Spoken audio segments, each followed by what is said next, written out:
Good morning. It is our first asynchronous Wednesday. Asynchronous meaning that you are not in sync with me, as in we're not having a Google Meet, but you are going through a virtual school day. So I did create a Miss J's to-do list so that things could be a little bit easier.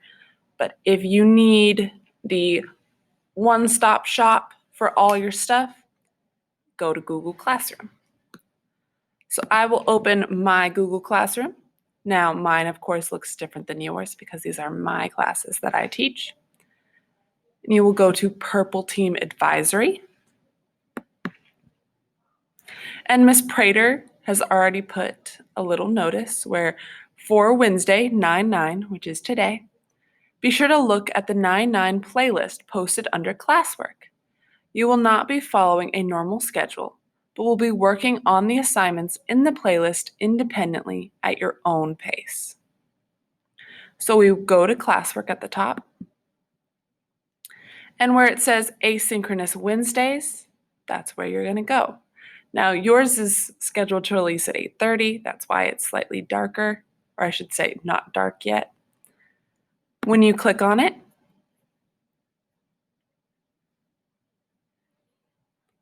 your first step is advisory, social issue form. It will bring you a Google form, and it is where we are talking about our what in the world is going on, where you picked one social issue. Here's where you are claiming that social issue as something we are going to discuss. Then I ask you read for 15 minutes. Now, we talked about the importance of reading in my class, and I would like to continue that.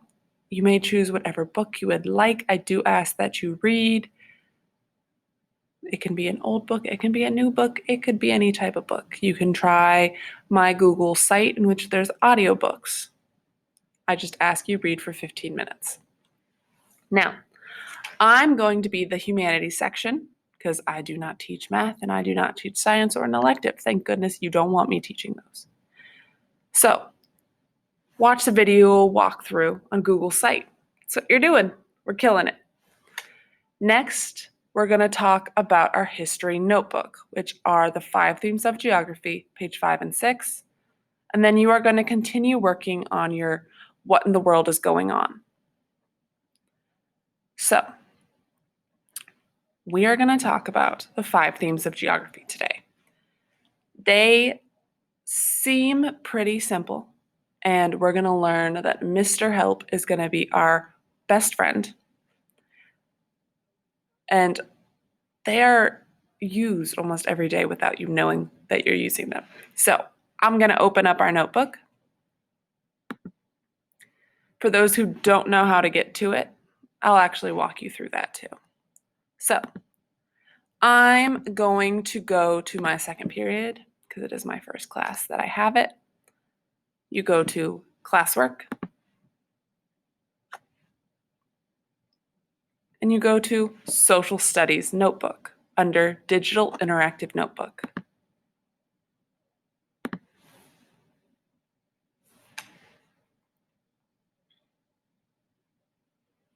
Now you have 2 ways of getting to the page, but because it's really close, I would suggest the other one.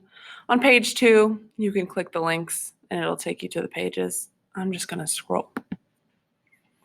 So we are going to talk about the 5 themes of geography: movement, region, human-environment interaction, location, and place. Now, I want you to look at M, R for Mr., and then H, E, L, and P. This is what I was talking about for Mr. Help.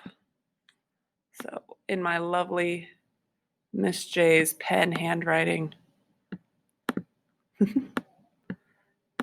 you'll get Mr. Help.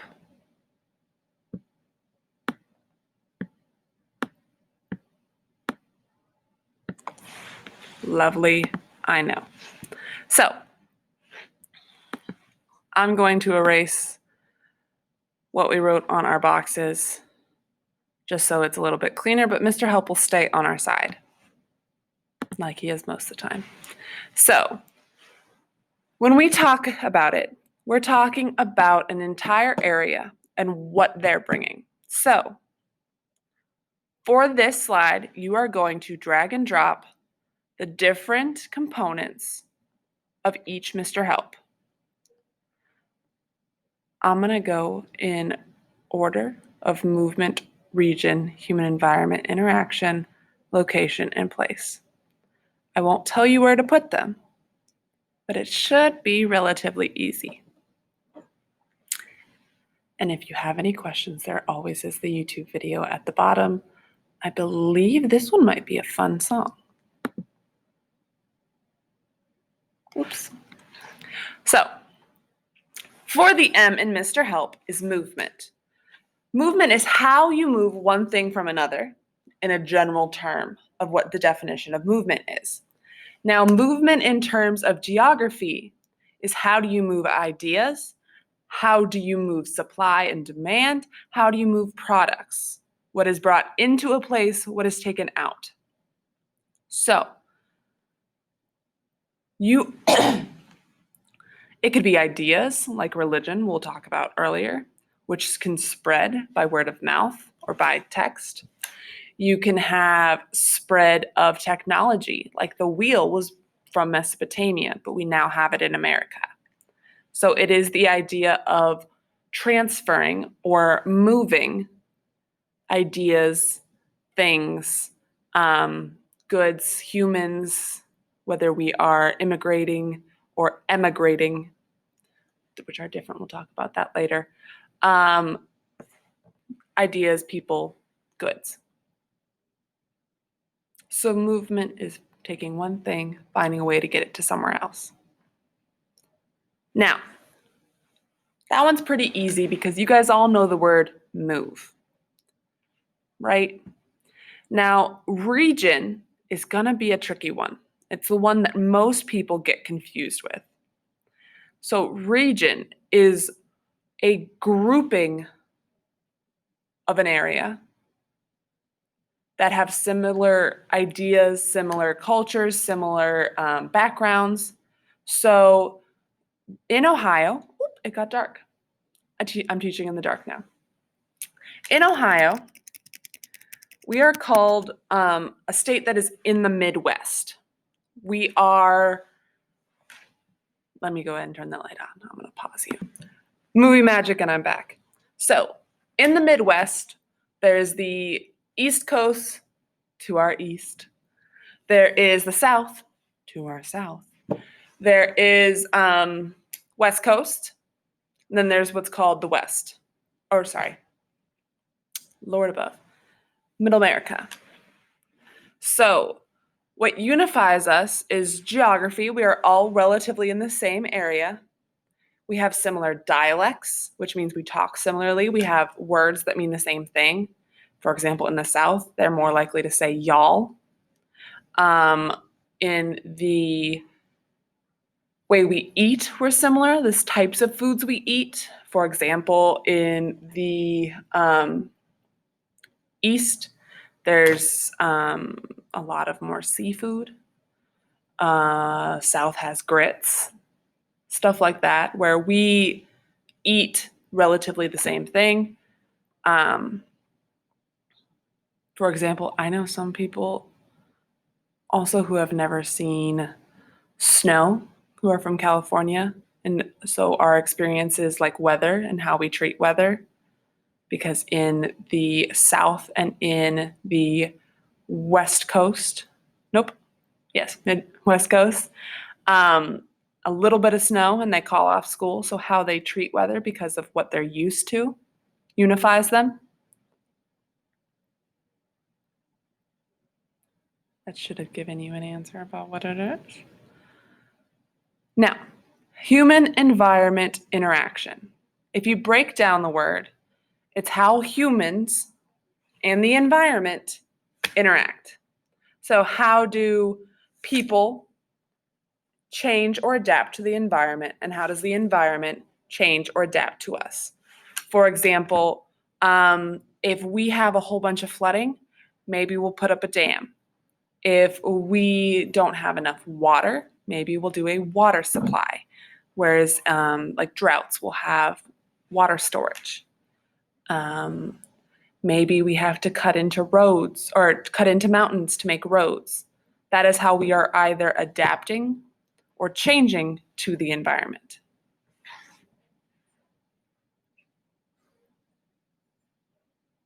Okay, location. This is where it actually is located, aka location. Now, this could be it's next to the bridge, or I could tell you the exact address. So, the location of Stem Middle at Baldwin Road is either in between the baseball and soccer fields or at 2300 Baldwin Place, Reynoldsburg, Ohio, 43068. Those are two different types of location. Last but not least is going to be place. Now, this is what I love about geography. This is the thing that is the landscape as well as what the people bring. So this is what mountains, what rivers, what hills, what lakes. So the scenery you see around you, plus the cultures. This is the different food. This is the different religions. This is the different anything that humans bring and add to the environment that is specific to that would be the human characteristics of it. And it is what a lot of history is understanding the people and their beliefs, their cultures, their norms. So, what is normal for them? And that is a part of place. So, I'm going to let you pause here and move these around, see if you need to fix any, because you should have them all placed right now. And Mr. Help should be done. So, I hope you paused. If not, I'm going to play the lovely video so that you may listen along with me. Ohio homeowners, if you have a power meter... While this man talks about power heaters, because while Miss J's is super awesome, she does not have the ability to get rid of ads because she doesn't have YouTube Premium. What do for you is... Hello there, everybody, and welcome to the Mr. Sin channel. Today, for human geography, we're going to be learning about the 5 themes of geography. So take out your guided notes. You can find them in the description below. Remember, they go along with the video, and it'll help you remember all the important things. Don't forget to subscribe, and let's go figure out what the 5 themes of geography are.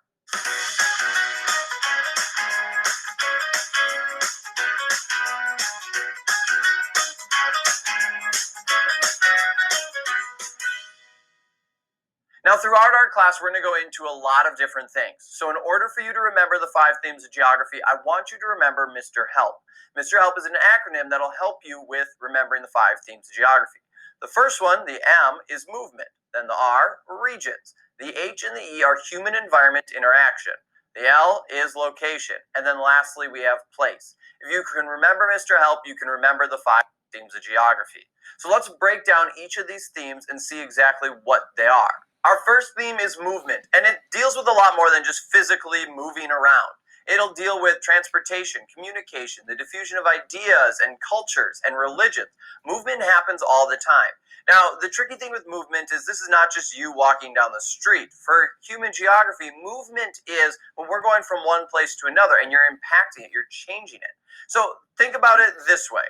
For example, right now, the internet is changing how we move throughout society. We can transfer information very fast now. For example, right now you're learning from me. I'm from Minnesota and I don't even know where you are from, but you are getting information from one place and now it's impacting you in a different place. Other things to think about as examples would be if you live in a city with a lot of tourists. Those tourists help boost your economy. People come, they travel to your city, they interact, they buy things, they support the economy, create more jobs, they're impacting there. And maybe they have a great experience. So for example, Rochester, Minnesota has Mayo Clinic. People come all over the world to come to Rochester. They have a great experience at Mayo. They go home, they tell their friends, their family about Mayo. More people come, and there's this back and forth. Movement happens all the time, and it's happening even more with the advancements in technology. But it's important because this is how we diffuse things. This is how we spread ideas. This is also not even just ideas, but goods and services. When we're selling things, when we are trading, all these different things are examples of movement. Now, our next theme in geography is regions, and regions can be broken into three categories. We have formal regions, functional regions, and we also have perceptual regions. We're going to start with formal regions, and then we'll get to the other two. Formal regions are regions that have kind of set boundaries. It's very well established. Inside these boundaries are areas that have a lot of similarities. It might be geography, it could be culture, it could be language, it could be religion, maybe politics, or even economics. Examples of this would be a country. Countries are examples of formal regions. Now, that's not just the only thing that could be a formal region. We could go off geography. For example, we could look at the Corn Belt for the United States. You could look at mountain ranges. We could look at Chinatown in San Francisco or Chicago, an area in the city that has very similar characteristics. A lot of Chinese Americans live there. We have a lot of restaurants that are owned by Chinese Americans. We also have stores as well. This area functions kind of as its own formal region. We could also look at linguistic regions, like in Canada with the French-speaking formal regions. So there's a bunch of different examples of formal regions. They're all over the place. Now, our next type of region is functional, and this is a little bit different than our formal region. Hey, do you want to save money when you shop online? Here is a functional region has a center point. It has a central hub, a node, something that is the epicenter of the surrounding area. And it's connected by movement. That central hub is the focal point that helps support the surrounding areas. Without the central hub, the surrounding areas probably wouldn't even be in this region. And so it's important. It could be a distribution center. It could be a major city. It could even be a river that is supplying water to support the local community. All these different things. Functional regions are connected by movement. Remember, this is the transportation of goods and communication, diffusion of ideas, political systems, all this different stuff. So they'll still have similar characteristics, but the big focus here is there is a central point. One example of this is Dallas-Fort Worth metropolitan area. This area is connected by an airport that holds the two cities together, and that's where trade happens, and also the communication and tourism and all these different things come from this one focal point. So that's the big thing with functional regions to remember, is that there is a focal point that supports the surrounding areas. Without it, those areas probably wouldn't exist where they are today. Now, our last type of region is perceptual regions. Now, these are a little bit harder to just define because there is no perfect definition. Perceptual regions are regions that exist because of people's beliefs, attitudes, their feelings. All these different things create perceptual regions. So a perceptual region will change depending on who you're talking to. I'll give some examples so it makes a little bit more sense. But the Middle East is a perfect example. What countries are in the Middle East? Think about it. If you talk to your friend or someone else, they'll probably say some countries that are not, according to you at least, in the Middle East. Or maybe you have countries that they don't consider part of the Middle East. The Middle East, we all know what it means, but what exactly is the Middle East? Same thing with like the Midwest for the United States. What states are in the Midwest? Even the perception of, is the Midwest really boring and there's no opportunities, is a perceptual region. They are perceiving that the Midwest has no opportunities and it's a boring place to be, and that defines this region, yet someone else you could talk to will have a very different perception. Perceptual regions are hard to define because it's impossible to just empirically prove it. And they can also kind of conflict with some of the other regions because this is what people believe. So depending on who you're talking to and what you're talking about, a perceptual region may change. So these are the three different types of regions. Hopefully they make a little bit more sense now. Our next theme of the 5 themes of geography is human-environment interaction. Now, this one we're going to see continue to pop up throughout our course, especially when we get into environmental determinism. But human-environment interaction looks at some simple questions. What is the relationship between humans and their environment? How have humans changed the environment? How do humans utilize their resources? What is the human impact on our environment? What's going on there? Now, it's important to note that this is a relationship. It's a back and forth. Humans will continuously manipulate the environment that they live in to be able to better create lives for themselves and to just survive. And the environment will also have a reaction to our manipulation. One example of this is at Rochester, Minnesota. We have Goose Poop Lake or Silver Lake. It was created to help cool down a power plant? Well, that provided an open body of water, and in the winter, it doesn't freeze over due to the power plant kind of heating the water. And so a bunch of geese migrate down, and now there's goose poop everywhere. But that is an example. We changed the environment, we created an open body of water, we provided a habitat, and now the environment responded with having more animals come. In response, the city has tried to get rid of some of them to clean up the area, and it's this back and forth relationship. But that's human environment interaction, this back and forth between us and the environment. Our next theme of geography is location. Now, location can be broken up into two categories. We have absolute location and relative location. Absolute location, just think of your smartphone when you have to type in someone's address. It's going to be using longitude, latitude, you're going to have precise points. Absolute location never changes.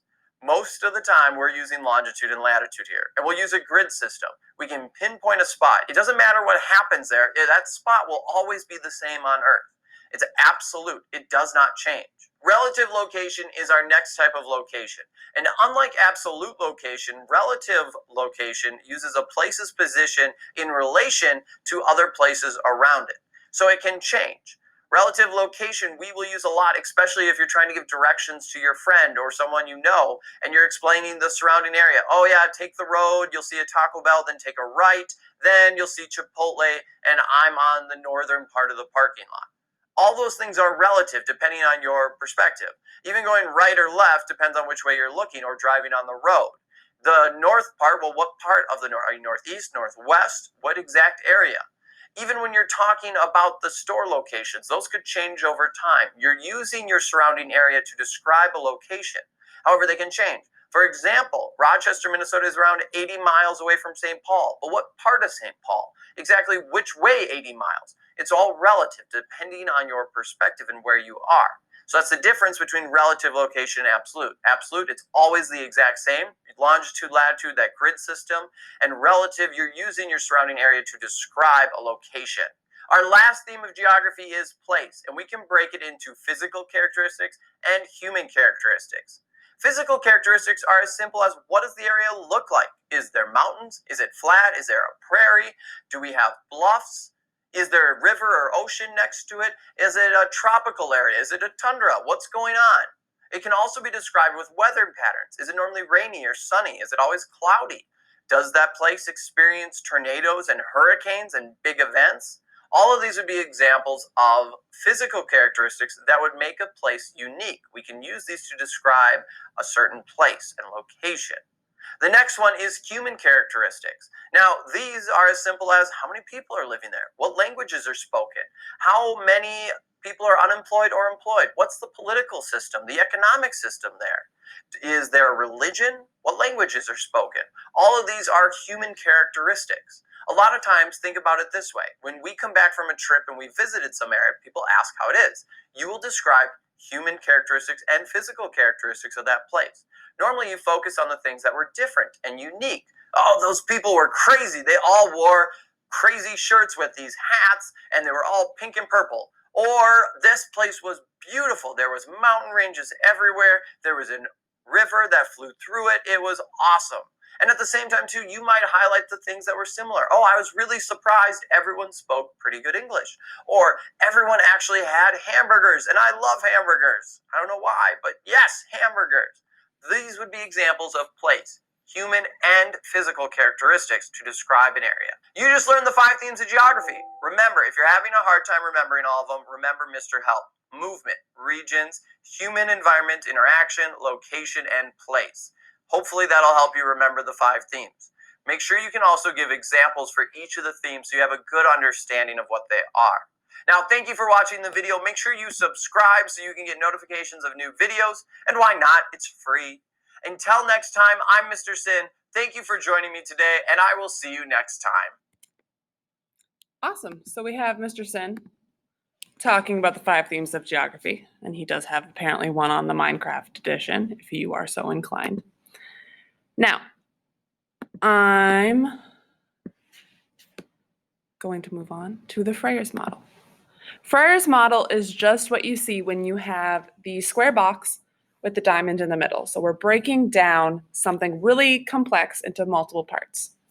You'll see this sometimes with vocabulary, in which you'll have the word in the middle, definition, illustration, synonym, antonym, stuff like that.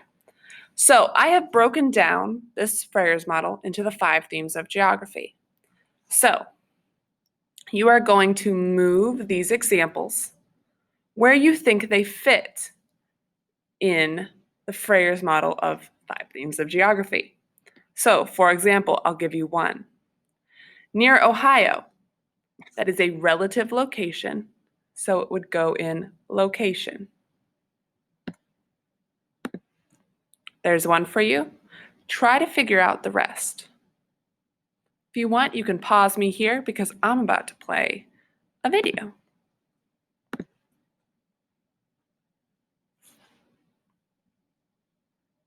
One, two, three, 4. 5 themes of geography. We got 5 themes of geography. I said 5 themes of geography. We got 5 themes of geography. Location is a theme of geography. Location is a theme of geography. I said location is a theme of geography. Location is a theme of geography. Location tells you where it is.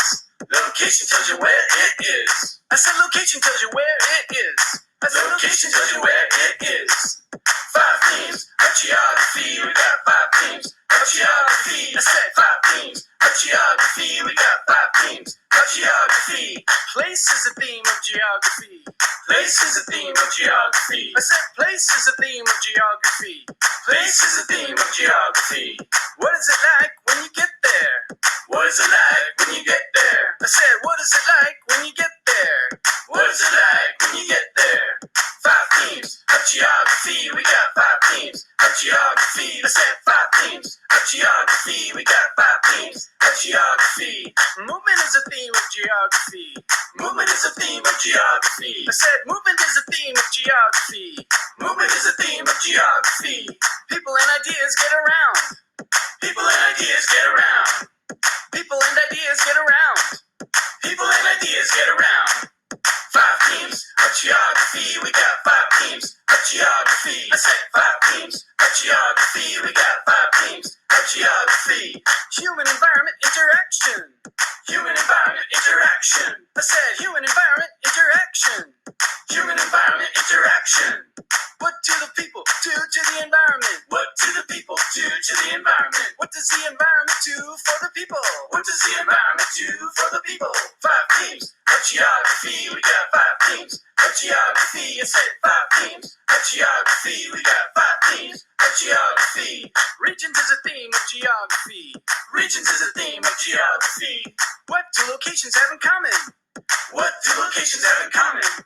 Climate, religion, language, education. Climate, religion, language, education. States or territories, borders of a nation. States or territories, borders of a nation. 5 themes of geography. We got 5 themes of geography. I said 5 themes of geography. We got 5 themes of geography.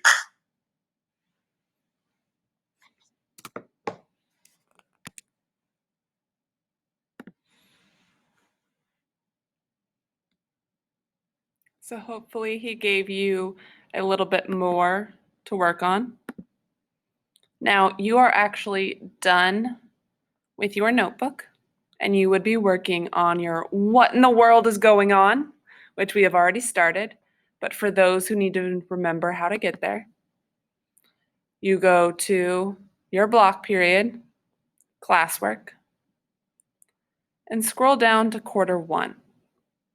Where it says quarter 1, there's essential question step 1. Now we should have been working on this. I have a few people who are done, who I will check over in second period. But you are working on the following, where you should be thinking of your topics. Here are some examples. Going over the key points. How STEM can help facilitate change or make change. I do need you to break down which part of STEM, so science, technology, engineering, or math. And I want you to not use the cop out of create a website or distribute information. I want you to see if you can think beyond that. And when do you see this issue in schools? I need you to think very broad, but also specifically. So talk possibly about your own experiences or maybe research experiences that are happening in the world, specifically in Ohio or the US. So I hope you have had a little less stressful of your first asynchronous day, and I hope to see you again tomorrow.